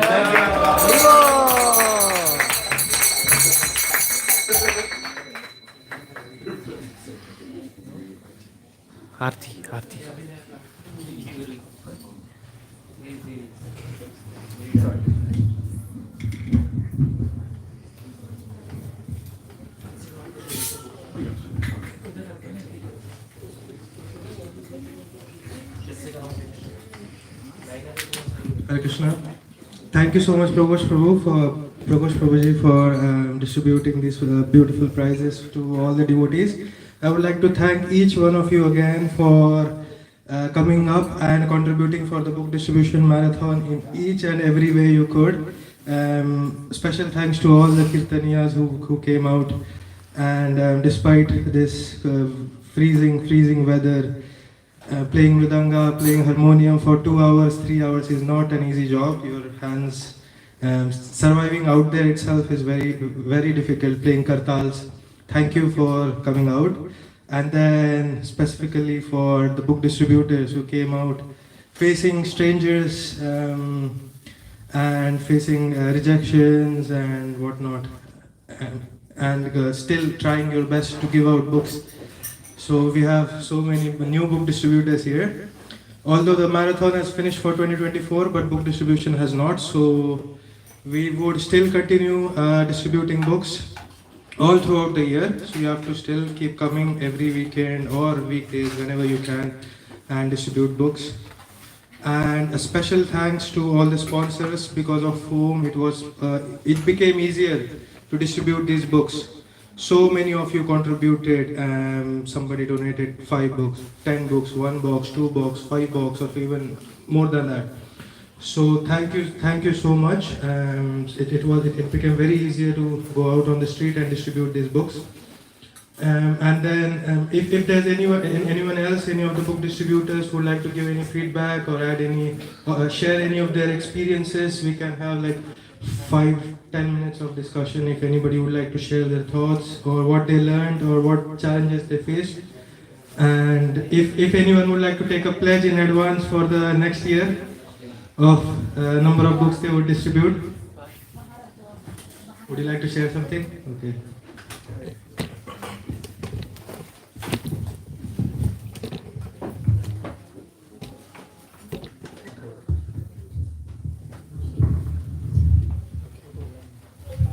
Thank you, Prabhuji. So I would like to share some of my realization which I had for my book distribution. So one thing that I realized was, although difficult, but I realized that no, which we hear, rejections, is the biggest problem. But throughout the month, because I stayed for book distribution thanks to Yes Prabhu and many devotees, I realized that no is actually not a problem or a failure, but it actually helped me become better in distributing books. So that was really a good thing I learned, because they say failure is a stepping stone to success.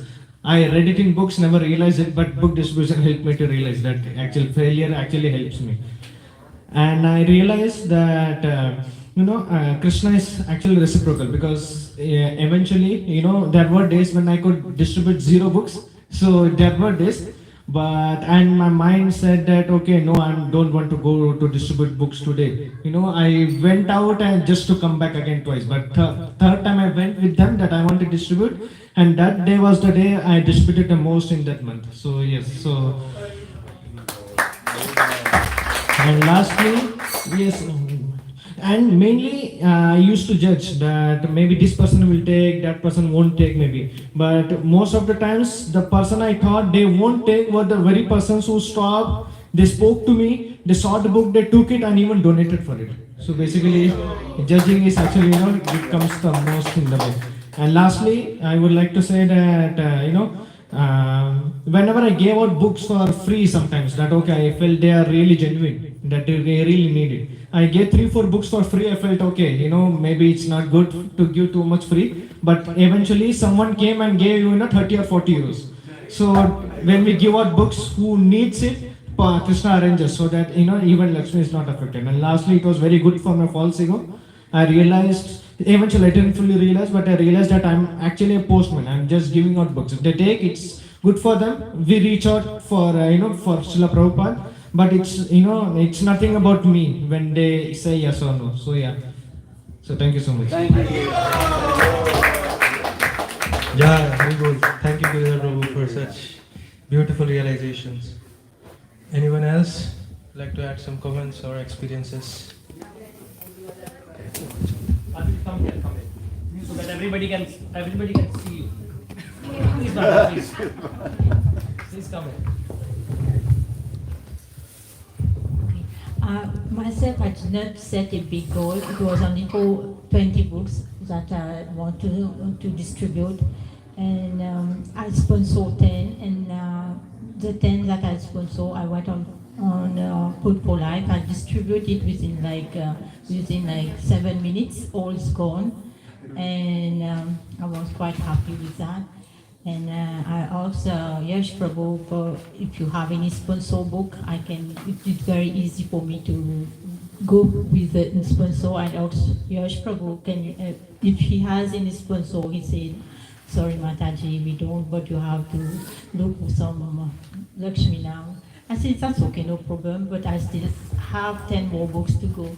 So I took the books again the next week on Food for Life, and at the same time I was distributing prasadam. No, before I go to Food for Life, I just went to the restaurant and I see there was people sitting down, and then I just asked them if they would like to have, if they have Bhagavad Gita at home, and they said no to me.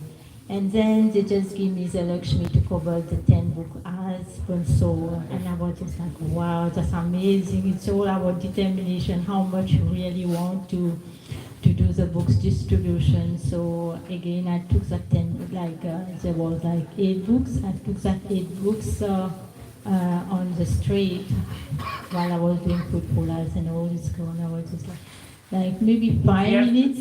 5 minutes. Within 5 minutes, all the books was gone. So I was complete with my 20. I was quite happy. Thank you. Jai. Hare Krishna, kindly don't leave without prasad. We have made very nice and tasty prasad for you all. Please don't go without prasad. We can take a couple of more if anyone. Yeah, anyone.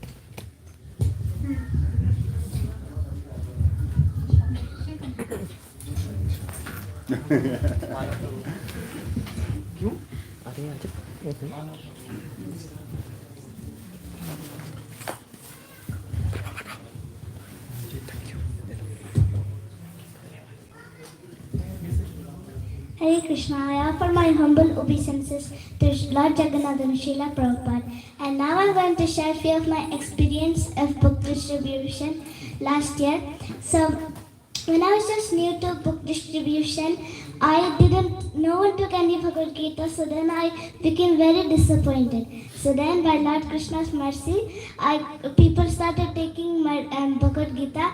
So then also Srila Prabhupada said that more Bhagavad Gita you distribute, you'll get more Krishna's mercy. Hari Bol. Hari Bol. Thank you so much. Any last one? Yeah, I mean, I've done a lot of talking, and this isn't from this year, but I'm just thinking, looking at the audience, that probably many of you haven't heard me tell this Sankirtan story before. Many of you will know it only too well. But I suppose it just reflects on, having faith in Krishna. This one definitely having faith in Krishna. So I think this was 1984, possibly 85. I can't remember, 84 or 85. And I was with a devotee that you won't know. Again, Manu will know him well. His name is Varuna. Varuna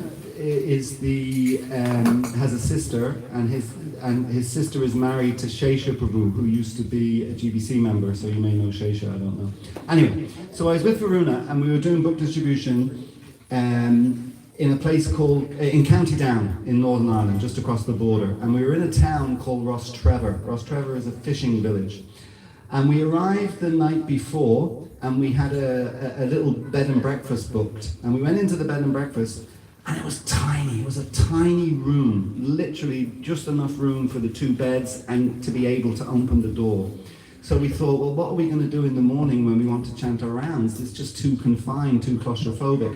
So 3 or 4 miles away, there was a forest park, a nice forest park called Rostrevor Forest Park. So we said, okay, next morning we'll get up and we'll go there, we'll chant our rounds in the forest park, and then come back to the B&B. So that's exactly what we did. The alarm rang, we had a quick shower, jumped into the car, drove to the forest park.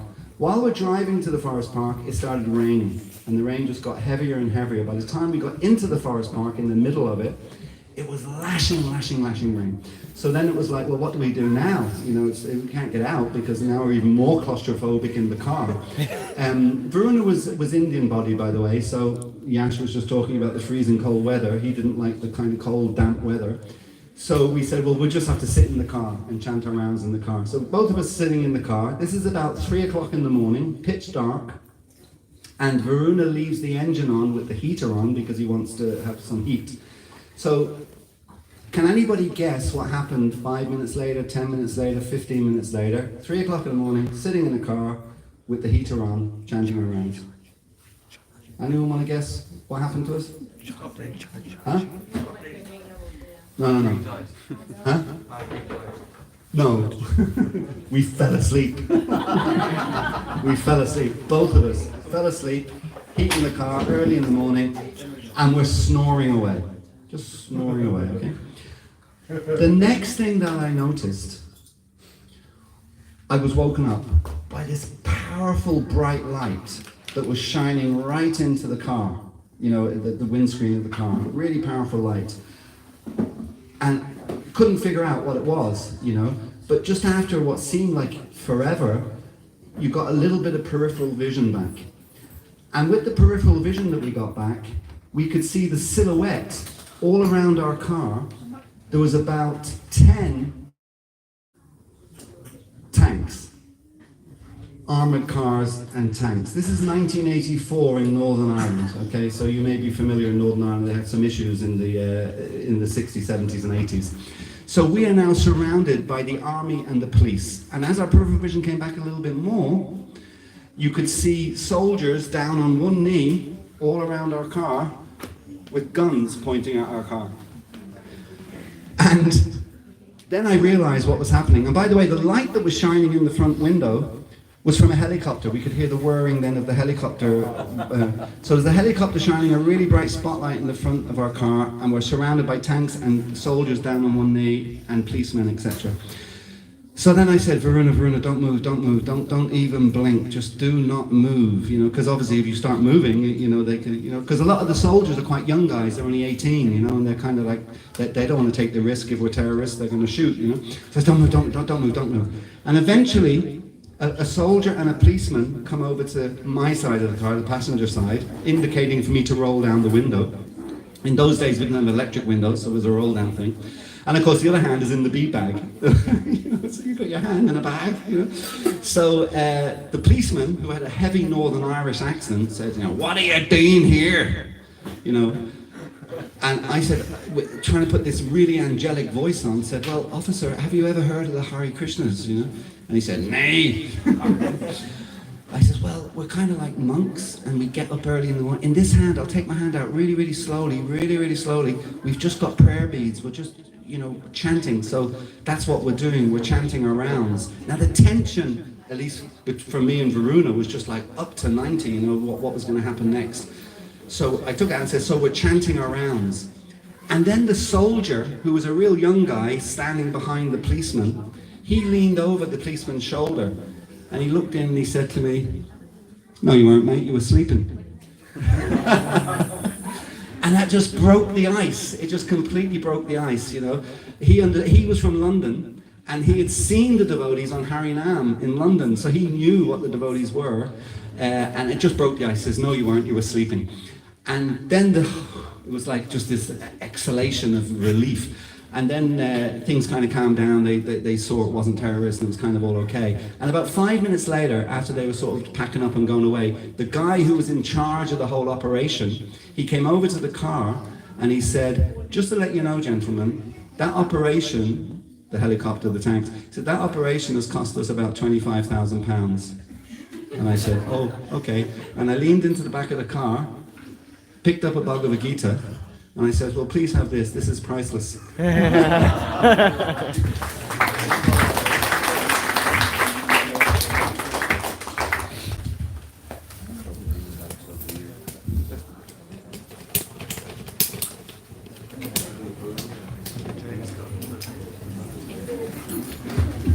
Krishna, so we'll move ahead with the program and have Gaurati.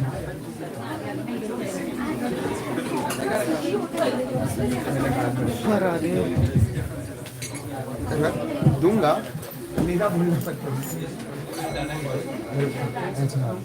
देखो मैं cookies खा लूंगा मैं पा लूंगा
Jai Om Vishnuvad Paramahamsa Parivrajikacharya Stotar Satashishi Manasamaya Grace A.C. Bhaktivedanta Swami Srila Prabhupada Ki Jai Pranacharya Srila Prabhupada Ki Ananda Guru Vaishnava Vrinda Ki Namacharya Srila Haridas Thakur Ki Premsi Gaho Shri Krishna Chaitanya Prabhu Nityananda Shri Advaita Gadadhar Shri Vasari Gaura Bhaktivinoda Ki Shri Shri Radha Krishna Gopi Gopinath Shamakund Radhakund Giri Govardhan Ki Vrindavanam Ki Mayapurdam Ki Jagannath Puri Dham Ki Yamuna Maya Ki Gamaya Ki Tulsi Devi Ki Bhakti Devi Ki Samaveta Bhaktivinoda Ki Harinam Sankirtan Ki Yatmadanga Transcendental Book Distribution Ki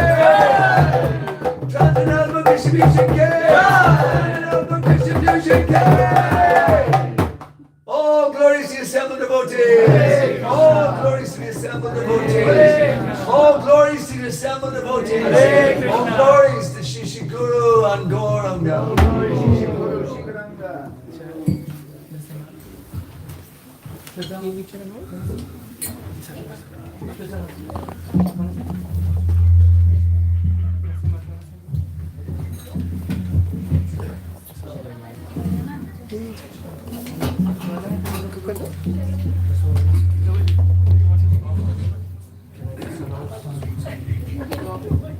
Hare Krishna, we can be seated for 2 more minutes.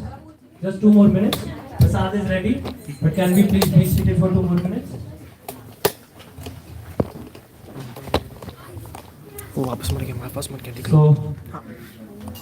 thank you all for joining, and thanks to each and everyone who participated in various services.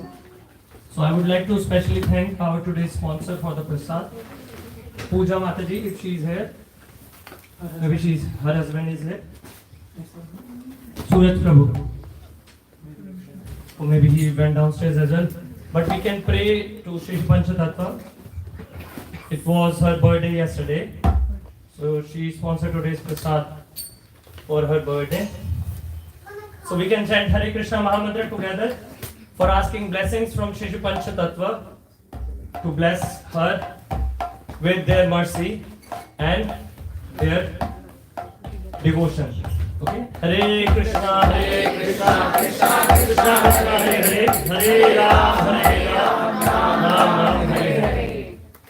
If anyone would like to sponsor any Sunday's prasad, they can contact us. And now we can move ahead with Narsimha Aarti and then hear prasad for each and everyone in Govinda's restaurant. Just please help us in maintaining the cleanliness in the restaurant, and please wipe your plates with blue napkins after having prasad, and please don't waste any food, because prasad is not different from Krishna himself. Krishna prasad is not different from Krishna himself. Okay, Hare Krishna. Hare Krishna.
Mahaprasade Govinde